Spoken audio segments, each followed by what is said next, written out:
Pues bueno, ahora sí vamos a empezar. Vamos a ver ahí en las pantallas, ¿verdad?, el título del estudio de esta noche. Y estamos entrando ya, hermanos, a la tercera sección y última, se podría decir, de nuestro estudio de los profetas. Es la tercera sección y ya estamos entrando a la recta final, ¿verdad? Aunque va a ser un poquito extensa también. Ya estamos más allá de la mitad, llevamos un 70% del libro que estamos estudiando, así que pues bueno, a los que han sido constantes, ¿verdad? Y los que se han agregado también y por ahí no han faltado, yo los quiero felicitar de una manera personal, ¿verdad? Que estén acá. De repente crece el grupo, después volvemos a ser poquitos, pero con que seamos 6, 7, con eso basta, ¿verdad? Para seguir profundizando en las escrituras.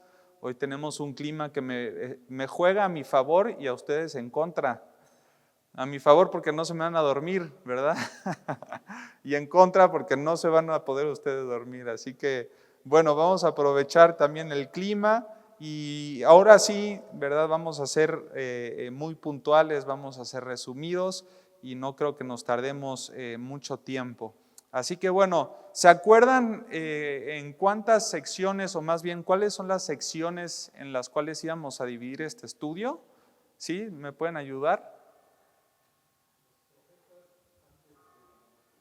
Ok. Ok.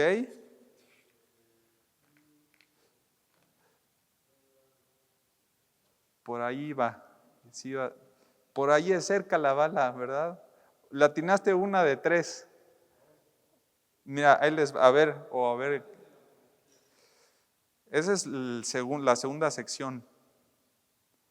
La primera, acuérdense de las primeras clases que estuvimos viendo acerca del profetismo. ¿Se acuerdan? Así se llama la primera sección, ¿no? La primera parte, profetismo, ¿recuerdan? Estuvimos viendo la identidad, los profetas contemporáneos, que no eran místicos en trance, el significado de profetizar, la función del profeta, el Espíritu Santo y la profecía y las falsas profecías en Israel y una vista panorámica, ¿no? Esa es la primera parte, el profetismo. La segunda parte, como bien decías, hermano, es los profetas antes, ¿verdad?, a la monarquía. Y esa segunda parte se divide en dos, o tiene dos subdivisiones, ¿verdad? Como bien dijo, profetas anteriores a la monarquía y profetas del tiempo de la monarquía. Esas dos pertenecen a la segunda sección. Y hoy precisamente vamos a entrar entonces a la tercera sección, que son los profetas escritores, ¿verdad? Si bien gran parte de los que vimos ya hasta ahora no escribieron un libro que pertenezca, ¿verdad?, al canon bíblico, y es por eso que nosotros tenemos que ver estos autores, ¿verdad?, de una manera pues muy rápida, se podría decir, pero sí mencionarlos también para poder entender un poquito más acerca de ellos. Ahora bien, esta tercera sección se va a subdividir en 4 puntos, lo van a ver también ahí en la pantalla, y les voy a hacer examen en la siguiente clase, a ver si se lo pueden aprender, ¿verdad?, memorizar. Las 4 subdivisiones, de hecho son 5. Aquí está el siglo IX, así se le llama, o el siglo IX, ¿verdad? Está de los años 900 a 800. Que dicho sea de paso, todos los años que son antes de Cristo, a lo mejor ya lo saben, pero no está por demás decirlo, antes de Cristo los números van de mayor a menor, ¿verdad? Después de Cristo vienen de menor a mayor, se incrementan, ¿no? Entonces, en este caso, el siglo IX es el noveno y estamos hablando de los años 900 a los años 800 antes de Cristo. Y aquí en el siglo IX va a estar los 2 profetas que vamos a mencionar hoy, Abdías y Joel. Abdías y Joel. Después viene el siglo VIII, que vienen de los 800 a los 700, y ahí encontramos a Oseas, a Amós, Jonás, Isaías y Miqueas. ¿verdad? Después de esto viene el siglo séptimo, 700 antes de Cristo a 600 antes de Cristo, y ahí encontramos a Nahum, Sofonías, Habacuc y Jeremías, ¿verdad? Ahí me faltó la letra mayúscula, una disculpa, pero aquí están también en el siglo séptimo. Y después, en último lugar, vamos a encontrar dos otras divisiones o subdivisiones, ¿verdad? Profetas del exilio, Daniel y Ezequiel, ¿verdad? Ellos sí profetizaron de una manera clara, ¿verdad?, acerca del exilio, etcétera, etcétera. Y encontramos a los profetas después del exilio, ¿verdad? Post-exílicos también se le conocen, quienes son Ageo, Zacarías y Malaquías, ¿verdad? Es bien importante entender esto, hermanos, porque por ahí, a lo mejor si tú estudias el libro de Abdías y de Joel, tú puedes estar pensando que su mensaje es una profecía de la cautividad de los asirios o de Babilonia, pero no tiene nada que ver. No están hablando de ellos de una manera literal, ¿verdad? Están hablando de otro tipo de ataque, ahorita lo vamos a ver. Algunos teólogos no están de acuerdo con esto, ¿verdad? Los teólogos más liberales o los escatólogos que se les conoce un poco más liberales, dicen que Abdías y Joel sí están profetizando la cautividad de Asiria y de Babilonia. Pero a la luz de las escrituras, ¿verdad?, y gracias al contexto, nos podemos dar cuenta que no es así. Así que es bien importante entender primeramente esto antes de meternos de lleno, por ejemplo, a la escatología, ¿no? A mí me llama mucho la atención esto porque yo me acuerdo que yo quería estudiar escatología y apocalipsis y me mandaron a los profetas del Antiguo Testamento y por ahí pues como decimos por ahí me agüité, ¿verdad? Yo, ¿pero por qué? Decía, es que para poder entender Apocalipsis necesitas entender Daniel, Ezequiel, por ejemplo, ¿verdad? Toda la profecía del Antiguo Testamento es importantísima, ¿verdad? Entonces, pues bueno, hermanos, esto lo deben de tener como base, fuera de broma, para la siguiente sesión estaría bueno que lo tuvieran ya memorizado, ¿no? Los siglos y con los profetas de cada siglo. Les va a ayudar mucho a entender también los contextos. ¿Sí le entran al desafío? ¿Sí? ¿Seguros? Ok, bueno. Vamos a ver entonces al primer profeta, ¿verdad?, del siglo IX, del 900-800, que va a ser Abdías. En cuanto a la fecha, no se puede decir de una manera muy específica, ¿verdad?, o puntual, pero bueno, se calcula más o menos la fecha por una campaña militar que su libro menciona, que destruyó precisamente a Jerusalén. Uno de los tantos enemigos que tenían, ¿verdad?, alrededor de esa área geográfica, subió en contra del pueblo en el que estaba Abdías profetizando y destruyó entonces a Jerusalén. Si tú me acompañas a Abdías ahí en tu Biblia, por favor, vamos a leerlo, ¿verdad?, de una manera muy puntual. En el versículo 11, aquí encontramos el mensaje de advertencia, ¿verdad?, en el pueblo. Abdías solamente tiene un capítulo, vamos a ver el versículo 11, y dice: el día que estando tú delante, llevaban extraños cautivo su ejército, ¿verdad? Y aquí, por eso les digo, en primera instancia, cuando tú escuchas la palabra cautivo, dices, la cautividad de los babilonios, ¿no? O de los asirios. Pero repito, no tiene nada que ver, ¿verdad? Dice, cautivo su ejército y extraños entraban por sus puertas y echaban suertes sobre Jerusalén. Tú también eras como uno de ellos, ¿verdad? Entonces, está hablando acerca de un ataque en específico, un pueblo vecino, y este pueblo, o este imperio, o este ejército eran los edomitas, ¿verdad? Un ataque por parte de Edom.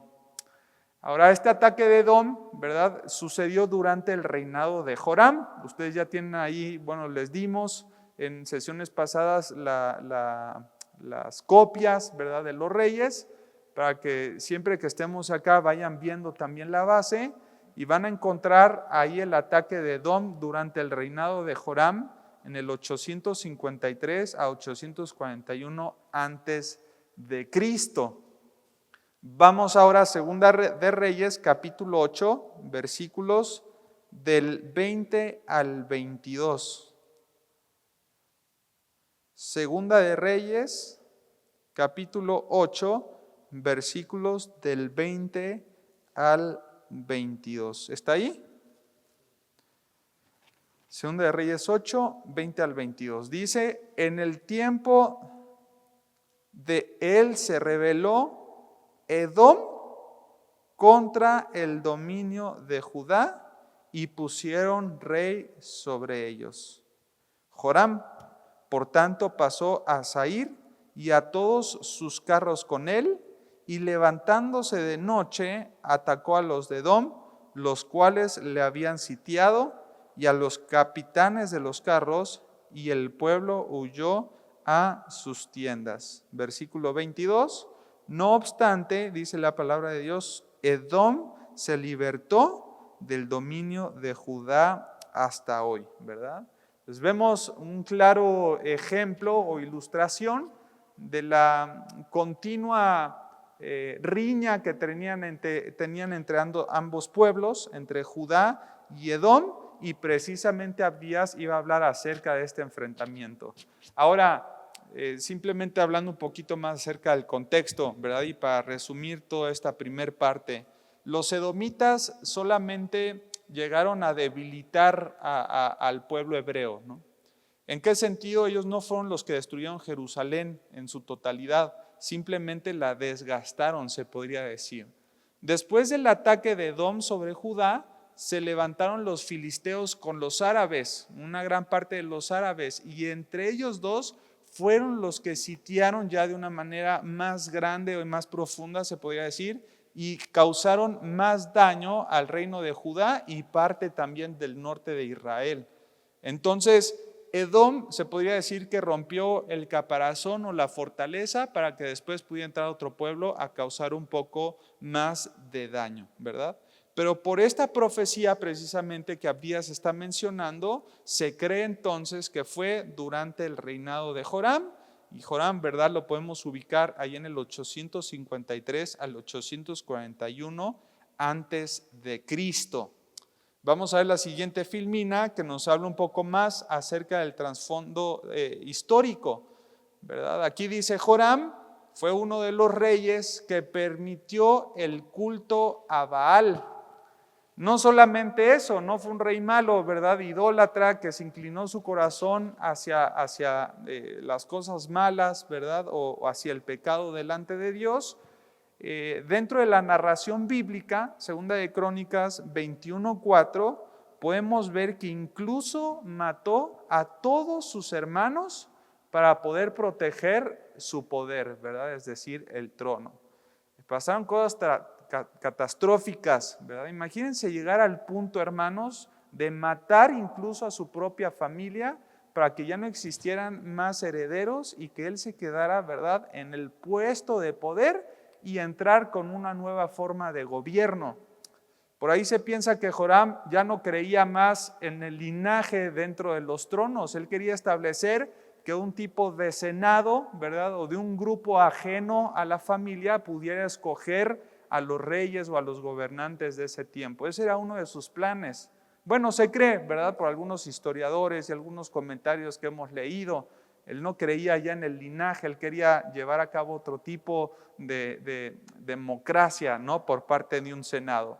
Pero bueno, si tú vas ahí a Segunda de Crónicas, si me acompañas rápidamente, podemos ver, ¿verdad?, esta atrocidad, capítulo 21, versículo 4, de lo que hizo, ¿verdad? Segunda de Crónicas 21:4 dice, fue elevado pues Joram al reino de su padre, y luego que se hizo fuerte, fíjate muy bien, mató a espada a todos sus hermanos y también a algunos de los príncipes de Israel, ¿verdad? ¿Se dan cuenta? No quería dejar ningún otro sucesor, ¿verdad? Él quería ser un tipo dictador, ¿verdad? Y el mandar y que no existiera algún otro amenaza en contra de su autoridad o de su poder. Si tú ves el versículo 5, 2 de Crónicas 21:5, dice, cuando empezó a reinar era de 32 años y reinó 8 años en Jerusalén. Y anduvo en el camino de los reyes de Israel, como hizo la casa de Acab, porque tenía por mujer a la hija de Acab, e hizo lo malo ante los ojos de Dios, ¿verdad? Si se dieron cuenta, no fue un rey que fuera teocrático, fue un rey que todo lo contrario, ¿verdad? Él no tenía temor de Dios, se casó en este sentido con una mujer que tampoco tenía temor de Dios y entonces introdujeron al pueblo toda la adoración también a Baal, ¿verdad? Y es por eso, como dice ahí en el tercer punto de esta filmina, que Dios retiró sus bendiciones del pueblo y permitió entonces el ataque, ¿verdad? Y yo creo que esto también lo podemos ajustar a nuestra vida. Cuando nosotros estamos en la práctica del pecado, hermanos, vivimos sin un temor de Dios, muchas veces nos salimos de la protección de Dios, ¿verdad? Lo que muchos dicen, abrimos puertas coloquialmente, ¿verdad? Para que el ataque del enemigo muchas veces se haga eficaz en nuestra vida. Nos hacemos más expuestos, hermanos. Tenemos lugares un poco más susceptibles por donde Satanás nos podría atacar y que su ataque nos pudiera causar un poco más de daño por la práctica, ¿verdad?, de nuestro pecado o por vivir también sin temor de Dios.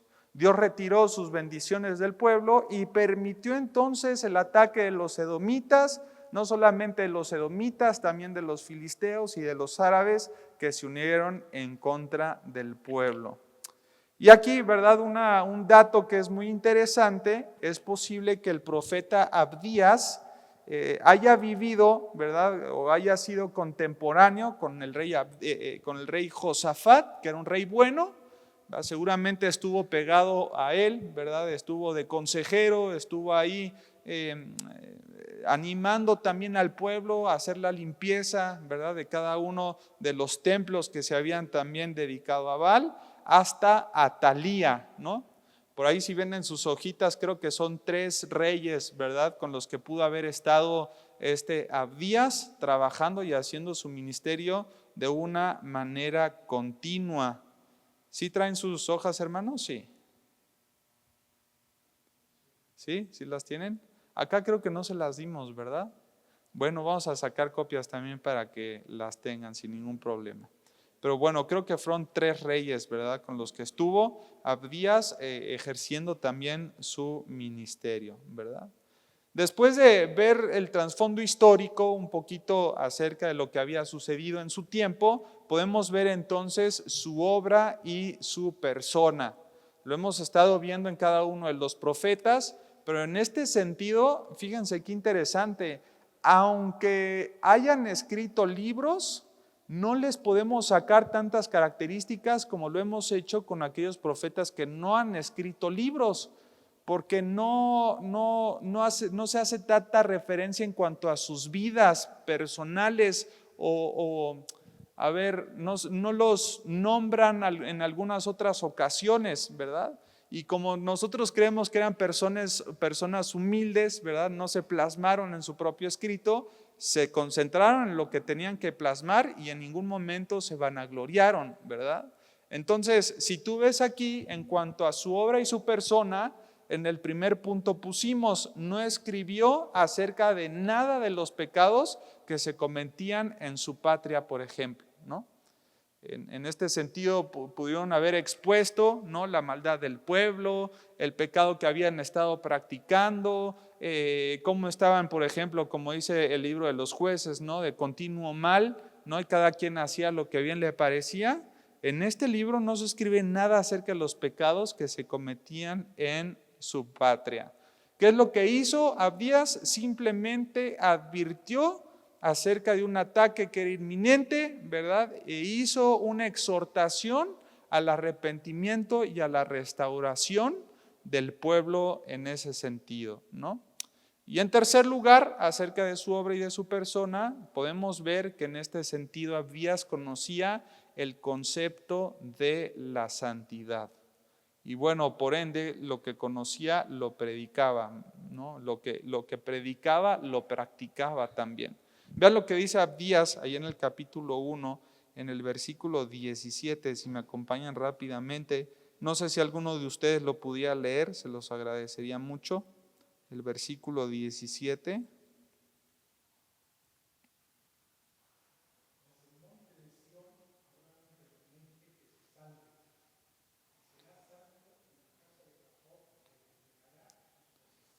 Ahí está, ¿verdad? Mas en el monte de Sión habrá un remanente que se salve y dice, ¿y qué? Será santo, ¿se dan cuenta?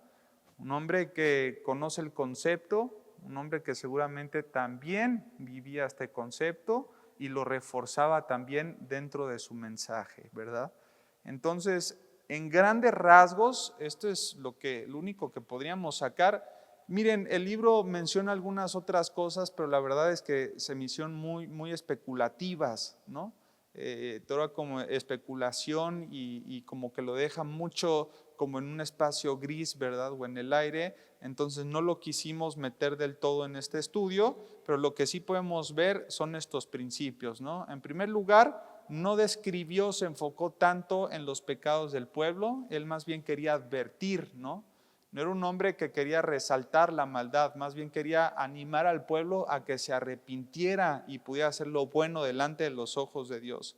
Advirtió del ataque y los exhortó a vivir en santidad y arrepentirse de sus pecados, ¿no? Y en último lugar, en cuanto a Abdías, de una manera muy rápida, ¿verdad? Y superficial, vamos a ver el bosquejo de su libro. Lo podemos dividir en 3 partes, solamente tiene un capítulo, ¿verdad? Y es bien importante también poder entenderlo. En primer lugar, la predicción de la destrucción de Edom, ¿verdad? Del versículo 1 al versículo 9. Eso es lo que hizo dentro de su mensaje profético. Está prediciendo la destrucción de Edom y lo está haciendo del versículo 1 al versículo 9.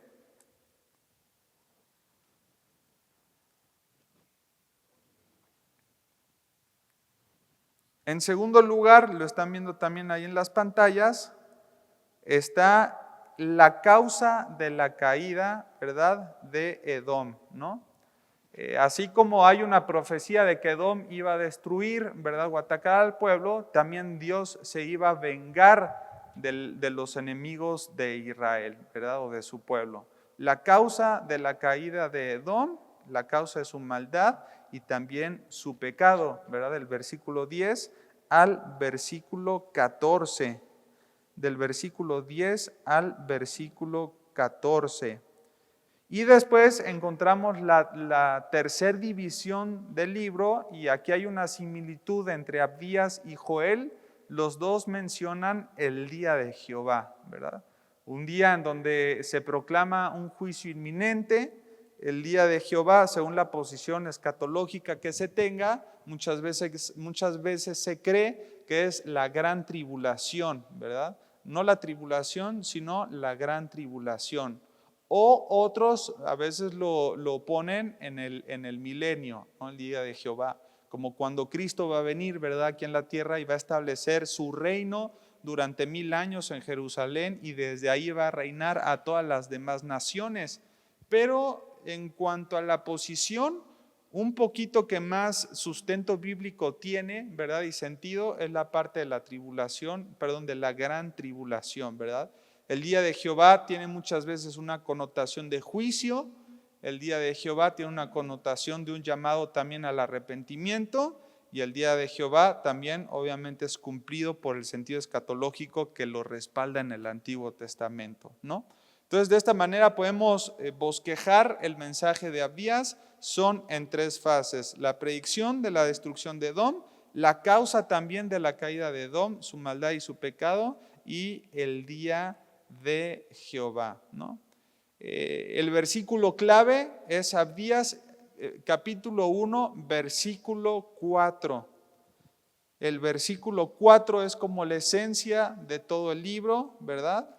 y el versículo 12 y el 15, si lo quieren anotar como referencia, también es muy importante, ¿verdad? El versículo 4, el 12 y el 15. Vamos a ver el versículo 4 de Abdías. Dice, si te remontares como águila, y aunque entre las estrellas pusieres tu nido, de ahí te derribaré, dice Jehová, ¿verdad? Si te remontares como águila, y aunque entre las estrellas pusieres tu nido, de ahí te derribaré, dice Jehová.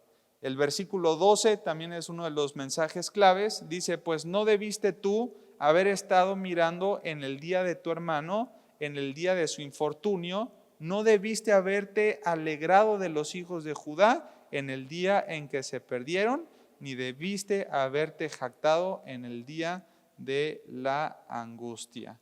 Y el versículo 15 dice, porque cercano está el día de Jehová sobre todas las naciones. Como tú hiciste, se hará contigo, tu recompensa volverá sobre tu cabeza, ¿verdad? Entonces, hermanos, es una clara advertencia, ¿verdad? Que tuvo también un doble cumplimiento. Algunos estudiosos creen que se cumplió parcialmente con el ataque de Edom, ¿verdad? Pero que va a tener otro doble cumplimiento en la gran tribulación y desde también la pelea con todas las naciones, ¿verdad? Por ahí pueden meter el Armagedón, por ahí pueden meter la gran guerra de Ezequiel 38, de Gog y Magog, y etcétera, etcétera. Pero bueno, eso no es el estudio de esta noche, ¿verdad? Es simplemente mencionar la esencia del libro, ¿verdad? Las referencias que tenemos y el pequeño resumen, ¿verdad? Del mensaje de Abdías, que es definitivo y seguro. El reino de Edom también iba a ser destruido por ir con destrucción hacia el pueblo de Dios, ¿no? ¿Qué es lo que representa Edom? Representa arrogancia, ¿no?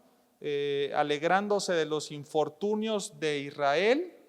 Y bueno, cuando los enemigos atacan a Israel y los israelitas piden ayuda, los edomitas se niegan y eligen también pelear contra ellos y no por ellos, ¿verdad? Deciden mermar la parte de su fortaleza y su estructura, no solamente militar, sino también física en cuanto a los muros, ¿verdad? Y los dejan expuestos para que entren los filisteos y los árabes. En cuanto a estos pecados que están haciendo los edomitas, si se dan cuenta, Abdías se centra más en los edomitas que en el pueblo de Dios. Y si nosotros podemos sacar unas conclusiones de esto, es que los pecados de orgullo, hermanos, frente de Dios no pueden ser ignorados, ¿verdad? Nosotros vemos ahora el conflicto que está en el Medio Oriente y pareciera que Israel no tiene salida, ¿verdad? Parecía que Israel en algún momento se van a aliar los de Irán, los de Irak, los de Pakistán, se va a aliar Rusia, ¿verdad? Y algunas otras potencias mundiales, y pareciera que Israel no puede salir avante de todo esto, ¿verdad?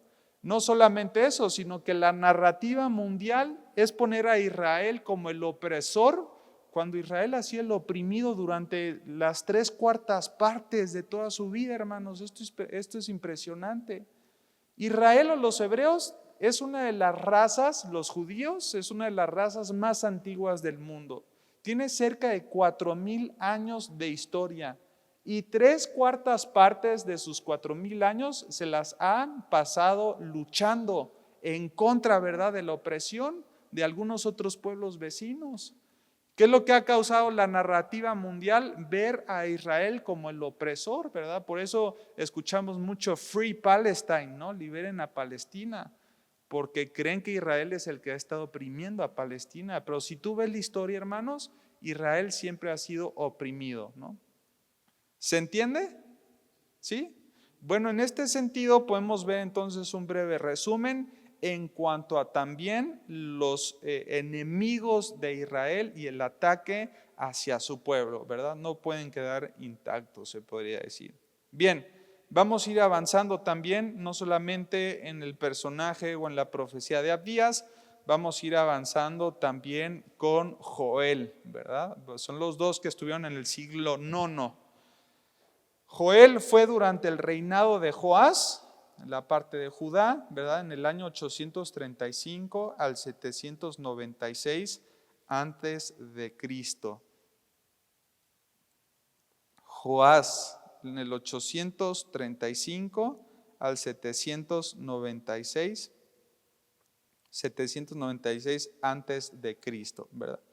¿Cómo lo podemos decir? Porque no encontramos mucha evidencia histórica dentro del libro como para poder situar la fecha.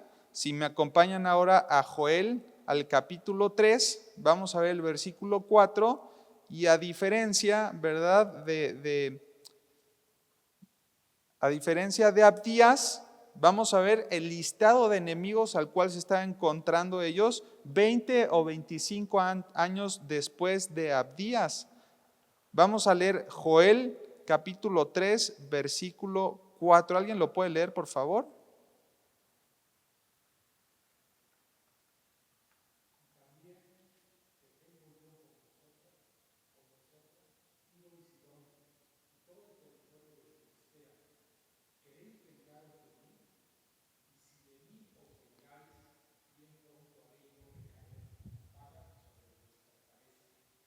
Ahí está. Menciona Tiro y Sidón y todo el territorio de Filistea. Vámonos ahora al versículo 19 y si alguien lo puede leer también, si alguien me apoya. No solamente están ellos, está otro listado, ¿verdad?, de enemigos que tenían en este entonces.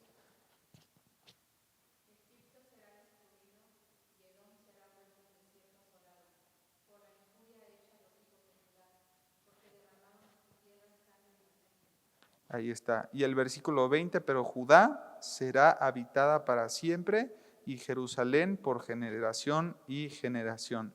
Y limpiaré la sangre de los que no habían limpiado y Jehová morará en Sión, ¿verdad? Entonces, por la larga lista que nosotros encontramos de enemigos, ¿verdad?, en contra del pueblo de Judá, es que nosotros podemos situar la profecía de Joel 10 o 20 años después de Abdías.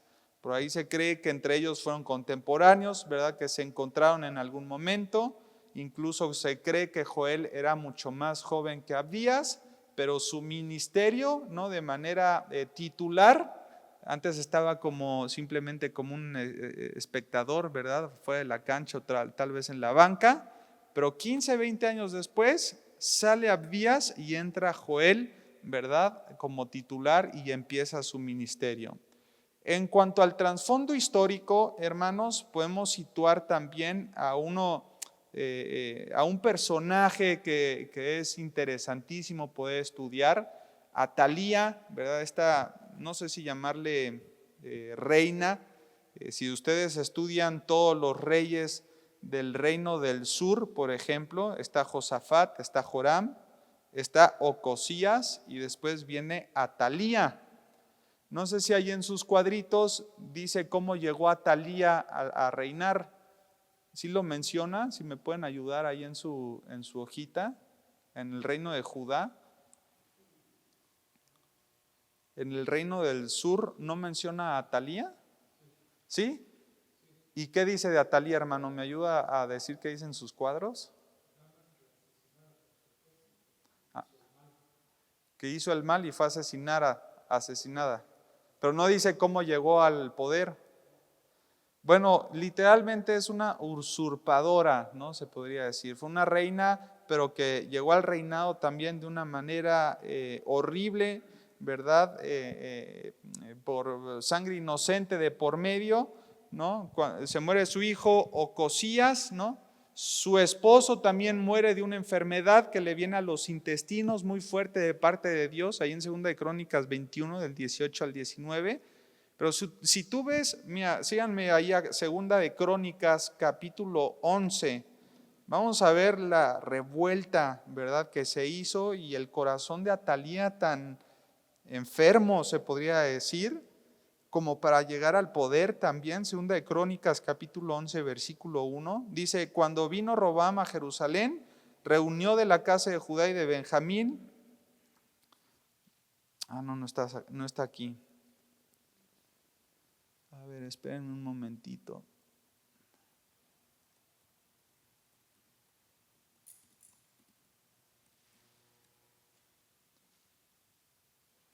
Segunda de Reyes, perdón, les dije Crónicas, ¿verdad? Segunda de Reyes, capítulo 11, versículo 1. Es Segunda de Crónicas 22:10.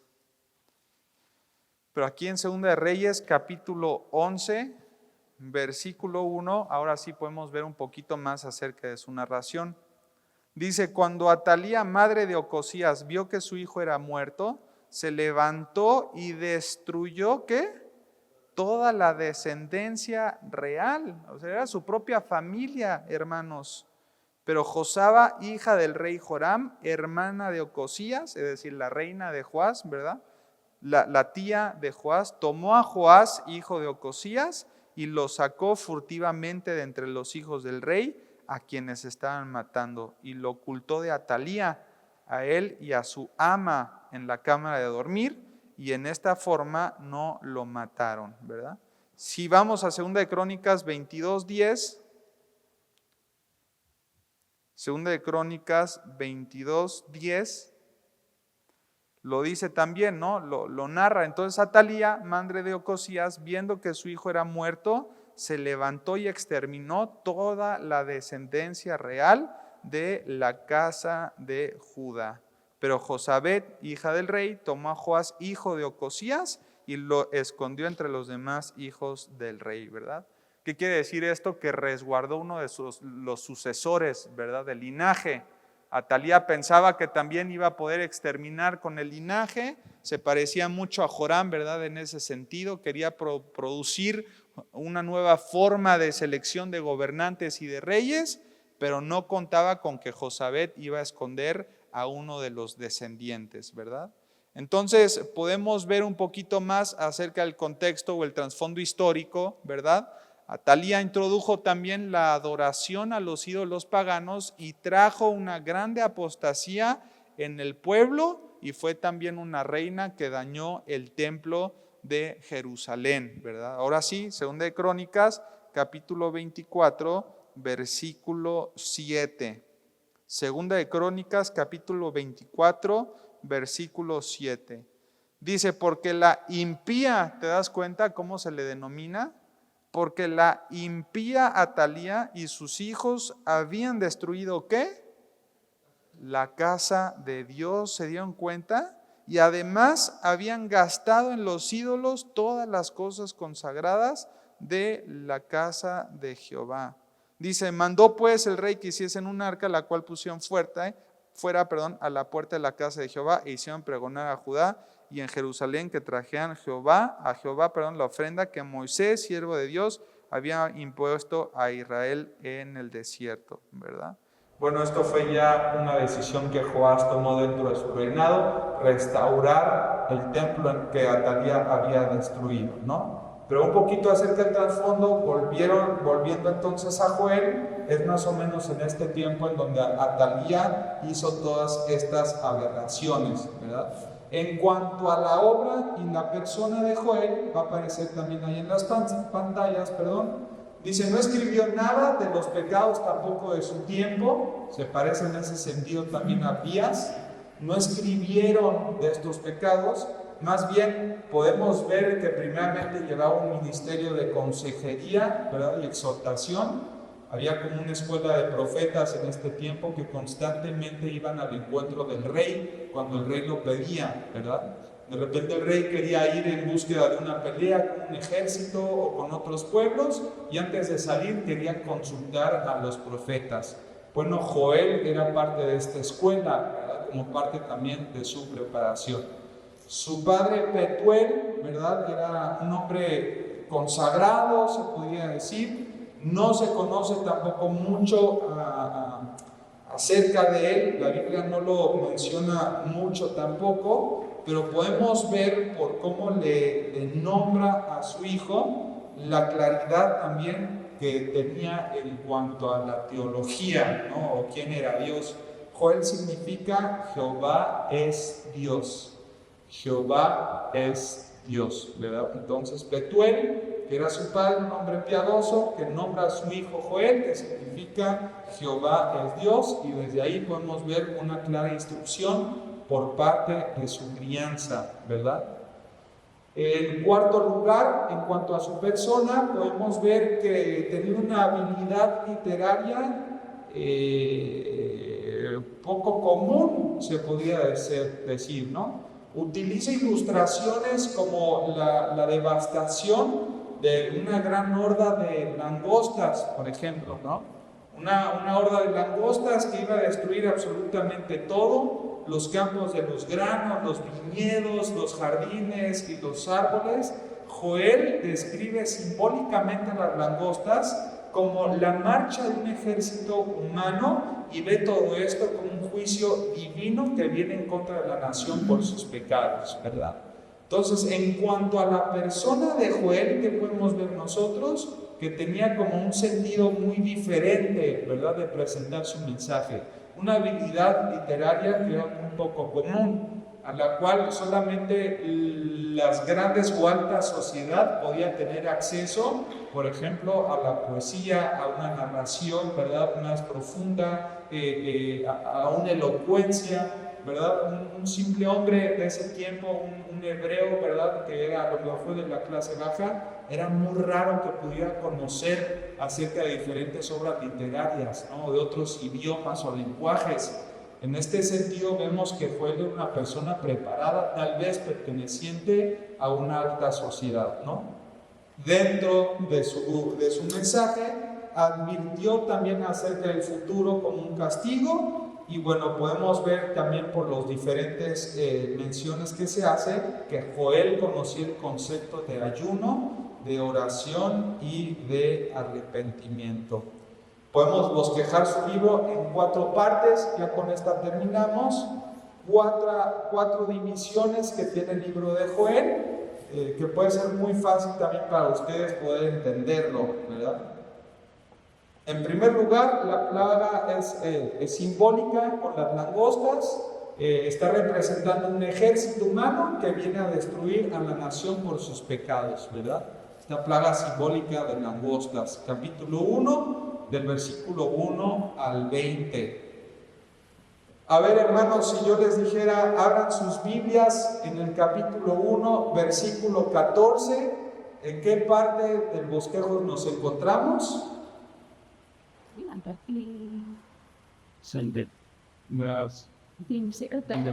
Ahí está, en la plaga simbólica de langostas, ¿no? En segundo lugar, como bien vimos también en el caso de Abdías, aquí se habla acerca del día de Jehová, ¿verdad? Día de juicio, día de castigo, que tiene que llamar y clamar, ¿verdad?, al pueblo a un arrepentimiento genuino e inmediato.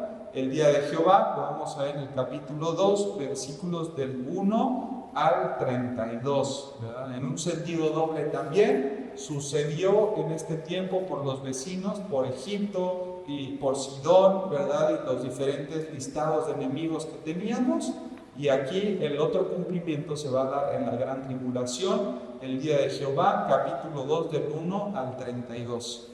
El juicio a las naciones, capítulo 3, versículo 1 al 16. Y después la cuarta división, este profeta, ¿verdad?, ahora sí, Joel, hace una mención acerca del milenio, ¿verdad? Capítulo 3, del versículo 17 al 21. Una temporada de 1000 años en donde Cristo va a reinar a todas las naciones desde Jerusalén, ¿verdad? Un gobierno totalmente teocrático, un gobierno en donde van a existir a lo mejor 4 o 5 generaciones, ¿verdad?, nada más, y todos los que nazcan en este periodo van a tener que tomar también una decisión por Cristo. Aunque lo vean como gobernante, hermanos, aunque existan 1000 años, ¿verdad?, en esos 1000 años se van a dar en casamiento, van a procrear también hijos, ¿verdad?, que van a nacer, van a crecer, y dentro de su crecimiento van a tener que tomar una decisión también por Cristo, reconocer a Cristo como el Hijo de Dios, el Salvador del mundo. Pero incluso aunque Cristo esté reinando desde Jerusalén a las naciones, dice la palabra de Dios que va a haber rebeldía en sus corazones, ¿verdad? Nosotros lo escuchamos y decimos, esto es inaudito, ¿verdad? ¿Cómo es que pudiera suceder esto? Bueno, ya lo vimos, ¿verdad? Los del Antiguo Testamento su fe era contada como por justicia, ¿se acuerdan? Dios pedía algo, les decía algo y todo lo que hacían o lo que Dios les decía por medio de los profetas, lo debían de tomar con fe, ¿verdad? Todo lo que hacían era simplemente la sombra de lo que había de venir de Cristo. La salvación en el Antiguo Testamento era por fe. Viene Cristo en el año 2 o 3, ¿verdad? Después de Cristo, 4 o 5, está el Imperio Romano. Y los que están en el tiempo de Cristo tenían que creer por fe también en la persona de Cristo para ser salvos. No sé si se entiende. Y fueron personas privilegiadas porque vieron sus milagros, vieron sus prodigios, escucharon sus enseñanzas.